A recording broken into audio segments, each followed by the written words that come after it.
नमस्कार, मैं हूं आपके साथ गौरव राजेंद्र। बुलेटिन की शुरुआत करते हैं। हरियाणा के फरीदाबाद में सूरजकुंड मेले की शुरुआत हो गई है। केंद्रीय पर्यटन मंत्री गजेंद्र शेखावत ने 38वें अंतर्राष्ट्रीय हस्तशिल्प सूरजकुंड मेले का शुभारंभ किया है। इस दौरान हरियाणा के मुख्यमंत्री नायब सैनी मौजूद रहे। ये मेला 23 फरवरी तक चलेगा और इस बार सूरजकुंड मेले में 42 देशों के 648 प्रतिभागी हिस्सा लेंगे। ओडिशा और मध्य प्रदेश इस बार मेले के 2 थीम राज्य हैं। मेले में मुख्य रूप से राजस्थान, गुजरात, हरियाणा, तमिलनाडु, पंजाब और अन्य राज्यों और विशेषकर थीम स्टेट उड़ीसा और मध्य प्रदेश स्वादिष्ट व्यंजन मिलेंगे।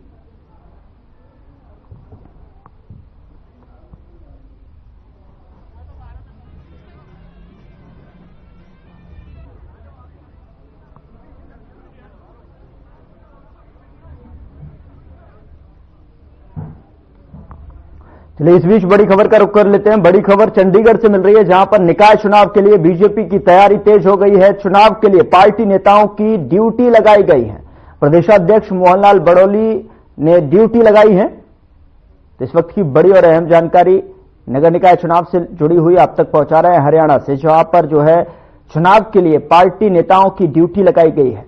प्रदेशाध्यक्ष मोहनलाल बड़ौली ने यह ड्यूटी लगाई है और निकाय चुनाव के लिए बीजेपी की तरफ से ड्यूटी लगा दी गई है। बीजेपी प्रदेश अध्यक्ष ने पार्टी नेताओं की ड्यूटी लगाई है। चंडीगढ़ से इस वक्त की बड़ी और अहम जानकारी हरियाणा नगर निकाय चुनाव से जुड़ी हुई आप तक पहुंचा रहे हैं, जो कि जिसकी सरगर्मियां जो है लगातार तेज होती हुई दिखाई दे रही हैं, जहां पर निकाय चुनाव के लिए बीजेपी बिल्कुल तैयार दिखाई दे रही है और अपने संगठन को लेकर जो है मजबूती से आगे बढ़ती हुई नजर आ रही है। यानी कि जिस तरीके से बीजेपी की तरफ से कहा जाता है कि हर चुनाव को जो है संगठन मजबूती के साथ में और गंभीरता से लेता हुआ दिखाई देता है, और उसी कड़ी में जो है ये बड़ी खबर निकलकर सामने आ रही है, जहां पर चुनाव के लिए पार्टी नेताओं की ड्यूटी जो है तय कर दी गई है। सूची आपके टेलीविजन स्क्रीन पर आप देख पा रहे हैं कि किस तरीके से जो है बीजेपी ने ये ड्यूटी लगाई है और निकाय चुनाव के लिए जिस तरीके से सरगर्मियां तेज हो गई हैं। बहुत सारे सवाल यहां पर दूसरे संगठनों की तरफ से भी अब लगातार खबरें सामने निकलकर आती रहेंगी और किस तरीके से जो है संगठन नगर निकाय चुनाव को बुनाते हुए नजर आएंगे, उसको लेकर जो है ये पार्टी जो है सक्रियता की भूमिका में और गंभीरता के साथ में ड्यूटी तय कर दी गई है। और दूसरी पार्टियों की तरफ से भी देखना होगा कि किस तरीके से जो है अब प्रदेश के इस नगर निकाय चुनाव को सफल बनाते हुए दिखाई देंगी। लेकिन फिलहाल चंडीगढ़ से ये बड़ी खबर आप तक पहुंचा रहे हैं, जहां पर निकाय चुनाव से जुड़ी हुई खबर है। बीजेपी की तैयारी तेज हो गई है। चलिए आगे बढ़ते हैं। निकाय चुनाव की घोषणा होते ही अब सत्ताधारी बीजेपी ने चुनाव की तैयारियां शुरू कर दी हैं। चुनाव को संचालन कैसे करना है, चुनाव सिंबल पर लड़ना है या नहीं, और उम्मीदवारों के नाम फाइनल करने के लिए पार्टी में बैठकों का दौर जो है शुरू हो गया है। और इसी सिलसिले में झज्जर में बीजेपी की कोर ग्रुप की बैठक हुई और बैठक में पार्टी के वरिष्ठ स्थानीय नेताओं के अलावा जिला अध्यक्ष राजपाल जांगड़ा और पार्टी के जिला प्रभारी कैप्टन भूपेंद्र यादव ने विशेष रूप से भाग लिया है। बैठक के बाद कैप्टन भूपेंद्र यादव ने बताया कि प्रदेश भर के निकाय चुनाव के दृष्टिगत झज्जर जिले की बेरी नगर पालिका का भी चुनाव होना है और इसी सिलसिले में जो है झज्जर के लोक निर्माण विश्राम गृह में भाजपा की कोर ग्रुप की बैठक बुलाई गई थी।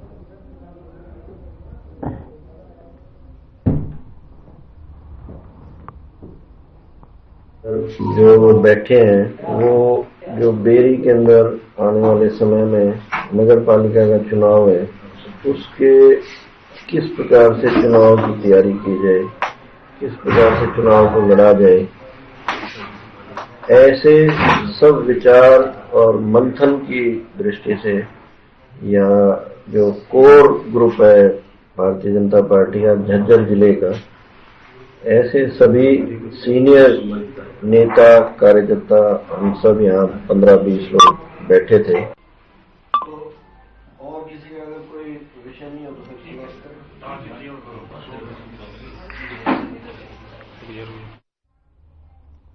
उधर आम आदमी पार्टी के प्रदेशाध्यक्ष सुशील गुप्ता का बयान सामने आया है। उन्होंने कहा है कि हरियाणा में मुख्यमंत्री नायब सैनी की सरकार नहीं बल्कि सुपर मुख्यमंत्री मनोहर लाल की सरकार है। आपको बता दें कि सुशील गुप्ता शुक्रवार को झज्जर में आम आदमी पार्टी के प्रदेश स्तरीय बैठक को संबोधित करने के बाद मीडिया से बातचीत करते हुए ये बयान दिया है। उन्होंने मनोहर लाल का नाम लिए बिना अप्रोक्ष रूप से जो है उन्हें हरियाणा का सुपर सीएम बताया और कहा कि हरियाणा में उन्हीं के आदेश चलते हैं। निकट समय में हरियाणा में होने वाले निकाय चुनाव को लेकर पार्टी की तरफ से अपनी बात रखते हुए सुशील गुप्ता ने कहा कि बैठक इसी विषय को लेकर बुलाई गई थी।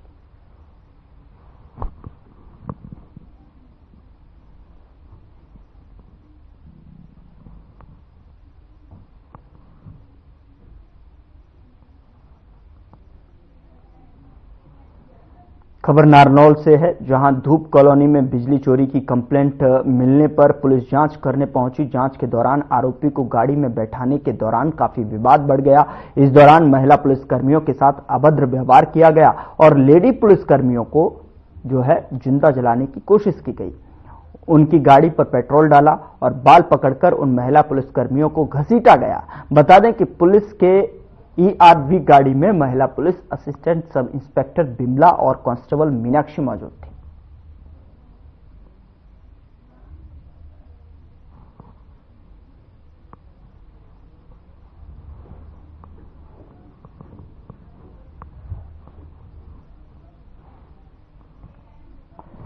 कुरुक्षेत्र पुलिस ने गांव बारवा वासी कृष्ण हत्या मामले में 3 आरोपियों को गिरफ्तार किया है, जिस पर जानकारी देते हुए पुलिस निरीक्षक मोहनलाल प्रभारी अपराध अन्वेषण शाखा 2 ने बताया कि 30 जनवरी थाना KU के पुलिस को शिकायत मिली थी कि प्रवीण कुमार वासी बारवा की भाई का रात के समय जो है करीब 10 बजे उधार के पैसे लेने गया था, जो वापस नहीं आया और उसका फोन भी बंद आ रहा है, जिस पर पुलिस ने संज्ञान लेते हुए जांच शुरू कर दी।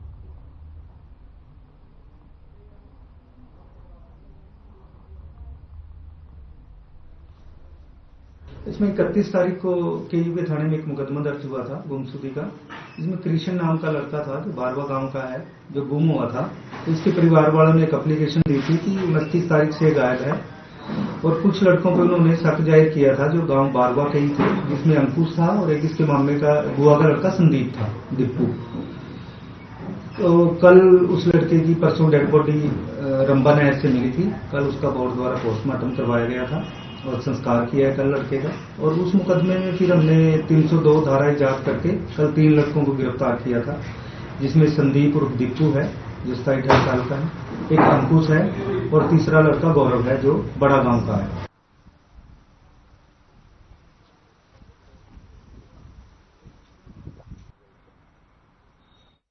उधर केंद्र और प्रदेश सरकार ने सड़क दुर्घटनाओं में होने वाली जनहानि को रोकने के लिए पीड़ितों के लिए कैशलेस उपचार की योजना लागू की है। इसका उद्देश्य पीड़ितों को चिकित्सा सेवाएं समय और संवेदनशील तरीके से प्रदान किया जाना है, विशेषकर उस सुनहरे घंटे के दौरान जब मृत्यु को रोकने की संभावना सबसे अधिक होती है। इस पायलट प्रोजेक्ट में राष्ट्रीय स्वास्थ्य प्राधिकरण और पुलिस, अस्पतालों और आपको बता दें कि राज्य स्वास्थ्य एजेंसी आदि को शामिल किया गया है। इस योजना के तहत भिवानी पुलिस ने सड़क दुर्घटनाओं में घायल पीड़ितों को अस्पताल पहुंचाने का काम किया। इस बारे में कैशलेस उपचार की योजना के नोडल अधिकारी डॉक्टर मनीष ने बताया कि सड़क दुर्घटना में पीड़ित व्यक्ति दुर्घटना की तिथि से अधिकतम 7 दिनों की अवधि के लिए प्रति व्यक्ति प्रति दुर्घटना अधिकतम 1.5 लाख रुपए तक कैशलेस इलाज करवा सकता है। ये जो cashless treatment for road side accident के लिए जो भारत सरकार की जो है हरियाणा सरकार के साथ मिलकर जो पहल शुरू की गई है, जिसको cashless treatment for road side victim के लिए police department, health department, ministry of transport highway और जो है ये अपना जो है RTA डिपार्टमेंट जो है इनके हिसाब से इनके सहयोग से शुरू की गई है। इसमें क्या है कि रोड साइड एक्सीडेंट का जो भी पेशेंट होगा उनमें विदिन 7 डेज और 1.5 लाख रुपए तक गवर्नमेंट हॉस्पिटल और आयुष्मान पैरेंट जितने भी हॉस्पिटल हैं उनके अंदर उनका इलाज मुफ्त होएगा। सेंट्रल गवर्नमेंट और हरियाणा गवर्नमेंट ने एक स्कीम लॉन्च की है जिसके तहत रोड साइड एक्सीडेंट जो होता है उसके कैशलेस 1.5 लाख तक की कैशलेस सुविधा उपलब्ध करवाई है गवर्नमेंट ने। और उसी के माध्यम से अभी आपने देखा होगा कि यहाँ एक्सीडेंट हुआ था सुशाम रोड पर, तो पेशेंटों को यहाँ लेके आए थे, उसी कैशलेस सुविधा के अनुसार ही ट्रीटमेंट चल रहा है। ये नजदीकी कोई भी हॉस्पिटल हो, प्राइवेट हो या सरकारी हो, सभी में ये कैशलेस सुविधा मिलेगी लोगों को। सुबह 10 या 11 बजे भिवानी और वापोड़ा के बीच में गाड़ी का एक्सीडेंट हो गया था और जो इसका इलाज जो चल रहा है फ्री में चल रहा है। ये गवर्नमेंट की बहुत बड़ी उपलब्धि है, सुविधा है और मैं गवर्नमेंट को धन्यवाद देता हूँ। तो इससे फायदा हमको हो रहा है? इसको फायदा हो रहा है जी, बिल्कुल फायदा हो रहा है। हाँ, बढ़िया स्कीम है जी। मैं जय का मामा हूँ। 4 तारीख को एक्सीडेंट हुआ था हमारा और 1.5 लाख की वह स्कीम है, इसमें आज हुआ है, हमारा कोई पैसा नहीं लगा। योजना बहुत अच्छी है, सरकार का दुआ बहुत अच्छी है, बहुत ही फायदा है, बहुत ही फायदा।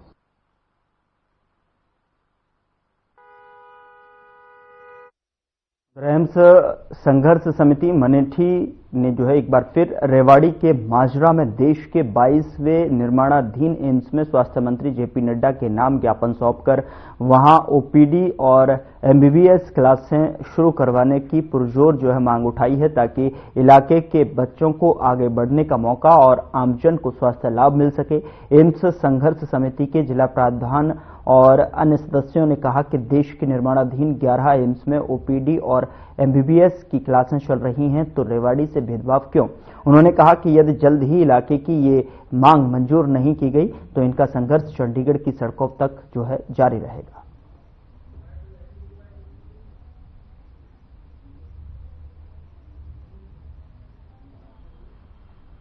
जो हमारा ये धरना है ये पहले से प्लान कर रखा है। हमने घोषणा की थी कि हम यदि जल्दी ही ओपीडी और एमबीबीएस क्लास शुरू नहीं की गई मालदा में एम्स में, तो यहाँ 2 घंटे का सांकेतिक धरना देंगे। उसके बाद यदि जरूरत पड़ी तो चंडीगढ़ की सड़कों पर भी जुलूस निकालकर इसके मांग को रखेंगे। संघर्ष समिति का ये धरना है और हम ये मांग करने के लिए आए हैं कि माजरा एम्स में ओपीडी और एमबीबीएस क्लासेस शुरू की जाए। और ये मांग हमारी इसलिए जरूरी है कि बहुत सारा निर्माण कार्य हो चुका है और प्रधानमंत्री स्वास्थ्य सुरक्षा योजना के अंतर्गत जो टोटल 22 एम्स हैं, वहाँ 12 एम्स में ओपीडी और एमबीबीएस क्लास पहले से शुरू हो रही हैं, जो निर्माणाधीन है, अंडर कंस्ट्रक्शन है। तो ये माजरा एम्स के साथ क्यों भेदभाव है?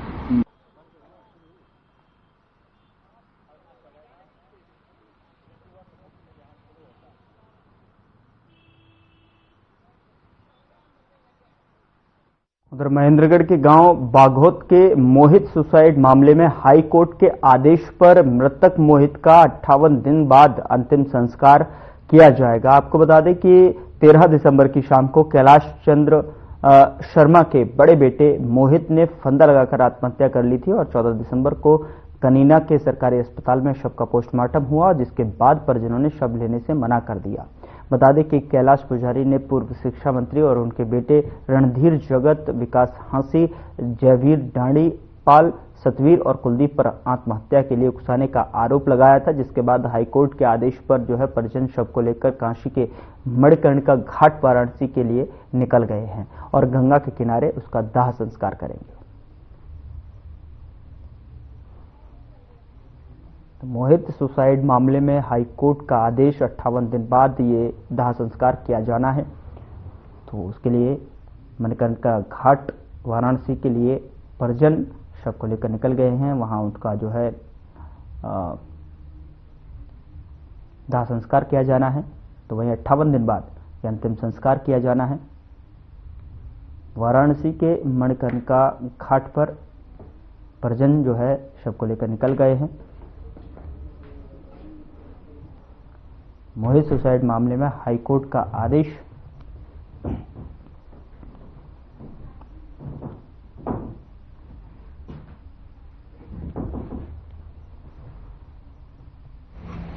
अब जो मैंने शव ग्रहण किया है, इसको जवान मौत अकाल मृत्यु होने के कारण इसको मणिकर्णिका घाट काशी लेके जाएंगे, जो यहाँ से 910 किलोमीटर वन साइड है, 1820 किलोमीटर दोनों साइड है।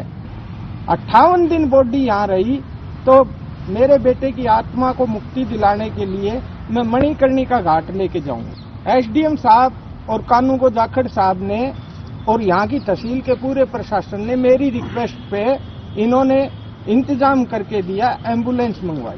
ये डेड बॉडी दी है हमारे न्यायालय के आदेश अनुसार जो है ना, आज इन्होंने बस प्रीमिशन करा 3 दिन के अंदर तो इन्होंने ये ली है। और हमने इनसे अनुरोध किया कि भाई आप गांव में कर लें, क्योंकि डेड बॉडी काफी पुरानी हो चुकी है, लगभग 2 महीने हो गए, 58 दिन। तो लेकिन ये कह रहे थे नहीं जी मैं अपने बच्चों की मौत प्राप्ति के लिए जो है मैं इसको उसी के आसपास लेके जाऊंगा। तो हमने इनसे अनुरोध किया भाई देखो हम वहाँ तक नहीं जो है आपको मेरे को पाएंगे, लेकिन फिर भी ये खुद अपने रिस्क ले जाना चाहते हैं तो क्योंकि उसके पिता हमको रोक नहीं सकते, उनसे अनुरोध किया कि आप अपने रिस्क लेके जा सकते हो।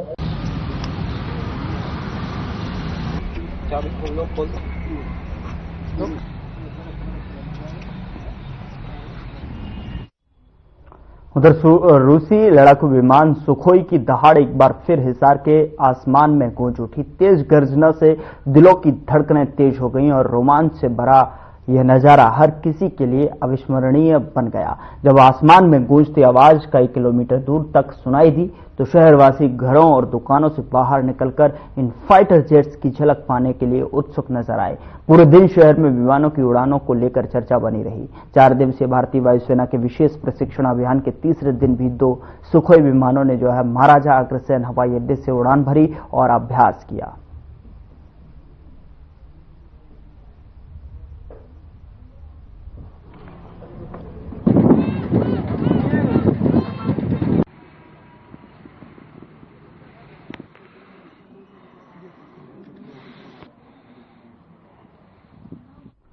हरियाणा सहित रेवाड़ी में भी युवाओं के अंदर वाहनों पर ब्लैक फिल्म लगाने और बुलेट मोटरसाइकिल का साइलेंसर बदलकर सड़कों पर पटाखे चलाने का क्रेज लगातार बढ़ता जा रहा है। आपको बता दें कि जो आमजन के लिए काफी घातक सिद्ध हो रहा है और इससे सड़क दुर्घटनाओं में भी इजाफा हो रहा है, जिसे लेकर रेवाड़ी यातायात पुलिस ने यातायात नियमों का उल्लंघन करने वालों के खिलाफ कमर कस ली है और पुलिस अधीक्षक के निर्देश पर अब लगातार ऐसे वाहन चालकों के खिलाफ भारी जुर्माने के साथ नियमानुसार कार्यवाही भी की जा रही है।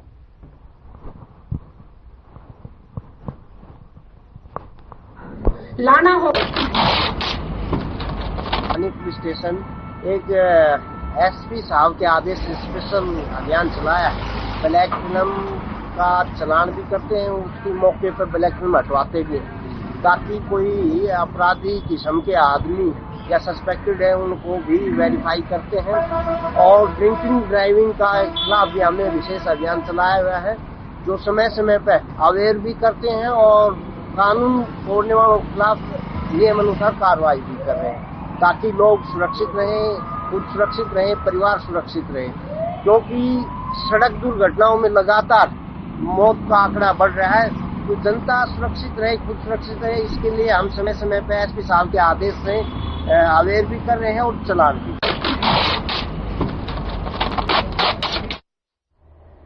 उधर अमेरिका से डिपोर्ट होकर 104 भारतीय बीते बुधवार को भारत पहुंचे। इनमें हरियाणा के करीब 33 लोग शामिल हैं। करनाल और कुरुक्षेत्र के भी कई लोग इनमें शामिल हैं।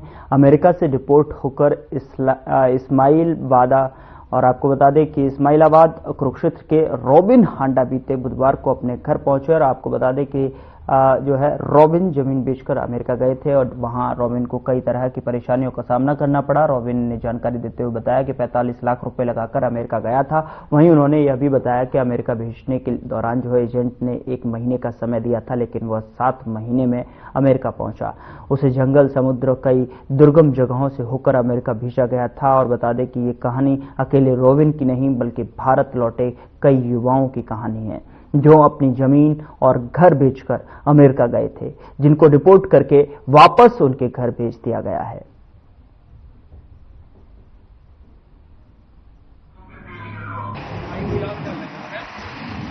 कुछ नहीं, मैं बस यही कहना चाहूंगा भी जो भी हुआ, जो भी मतलब हमारी सुनवाई नहीं वहां पे की गई, तो वो सुनवाई करनी चाहिए थी।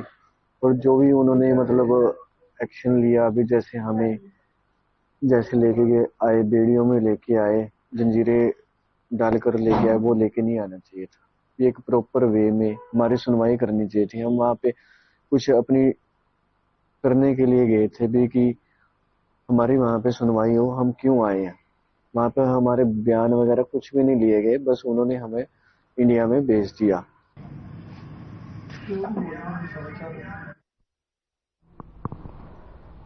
खबर सिरसा से है, जहां पुलिस अधीक्षक विक्रांत भूषण के निर्देशानुसार अपराध एवं अपराधियों के खिलाफ चलाए जा रहे विशेष अभियान के तहत कार्रवाई करते हुए जिला की एलनाबाद थाना पुलिस ने वार्ड नंबर 11 एलनाबाद क्षेत्र में स्थित एक घर से हुई सोने चांदी की जेवरात और नकदी चोरी की गुत्थी को सुलझाते हुए वारदात को अंजाम देने वाले एक युवक को काबू कर लिया है।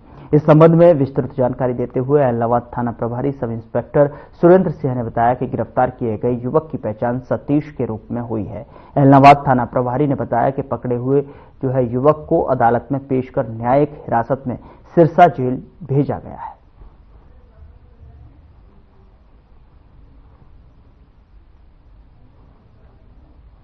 तो अपराधियों के खिलाफ विशेष अभियान लगातार यहां पर पुलिस का देखने को मिल रहा है, जिसके तहत सोने चांदी के जेवरात नकदी चोरी की गुत्थी को यहां पर पुलिस ने सुलझा दिया है और आरोपी को गिरफ्तार कर लिया है।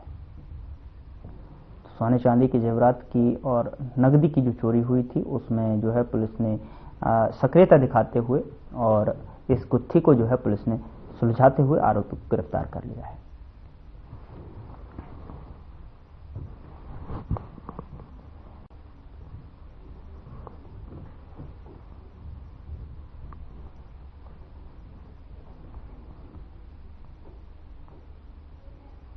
उधर भिवानी के लोगों के लिए खुशखबरी है। हरियाणा रोडवेज ने अब भिवानी से प्रयागराज के लिए बस सेवा शुरू कर दी है। ये बस प्रतिदिन दोपहर को भिवानी से प्रयागराज के लिए चलेगी और इस सिलसिले में आज एक बस भिवानी से प्रयागराज के लिए रवाना की गई, जिसे भिवानी के विधायक घनश्याम सर्राफ ने हरी झंडी दिखाई और वहीं रोडवेज बस का किराया 1120 रुपये रखा गया है। भिवानी के रोडवेज महाप्रबंधक कुंडू ने कहा कि आज से प्रयागराज के लिए बस सेवा शुरू की गई है।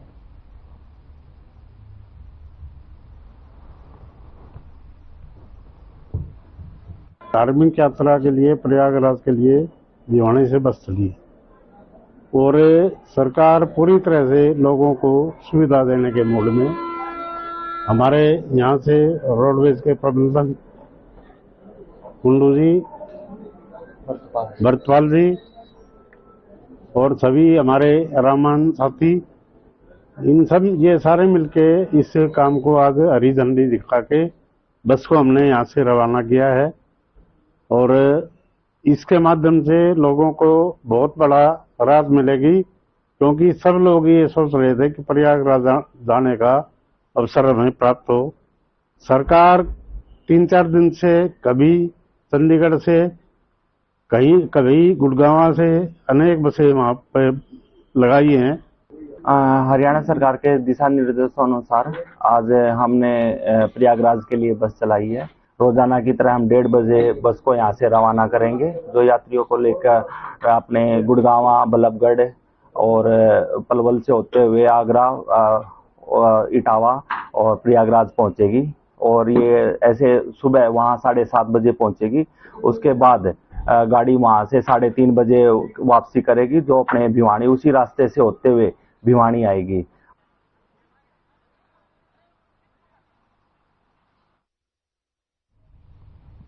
उधर सिंचाई एवं महिला एवं बाल विकास मंत्री श्रुति चौधरी यमुनानगर के हथनीकुंड बैराज पहुंची। उन्होंने यहां सिंचाई विभाग की विभिन्न परियोजनाओं का अवलोकन किया और आपको बता दें कि इस दौरान उन्होंने मीडिया से बातचीत करते हुए केजरीवाल पर जमकर हमला बोला। उन्होंने कहा कि केजरीवाल को यमुना का ओछी राजनीति नहीं करनी चाहिए थी और उन्होंने कहा कि केजरीवाल ने अपने कार्यकाल में कोई कार्य नहीं किया है। मोदी सरकार ने केंद्र की तरफ से 8,000 करोड़ सीवरेज के लिए दिए, जिसे नहीं लगाया गया। उन्होंने कहा कि हरियाणा पूरी तरह से साफ पानी करके भेजता है। श्रुति चौधरी ने कहा कि वह सिर्फ झूठ बोलते हैं और बार बार झूठ नहीं चलता। दिल्ली में बीजेपी की सरकार बनेगी।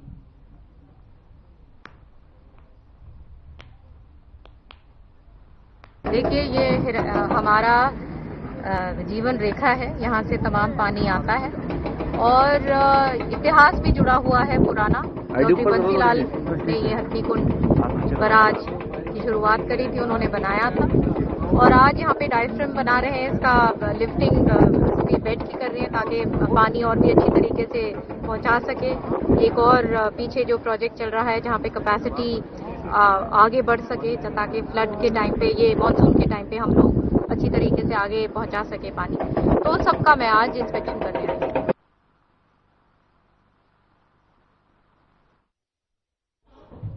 फिलहाल बुलेटिन में इतना ही। नमस्कार।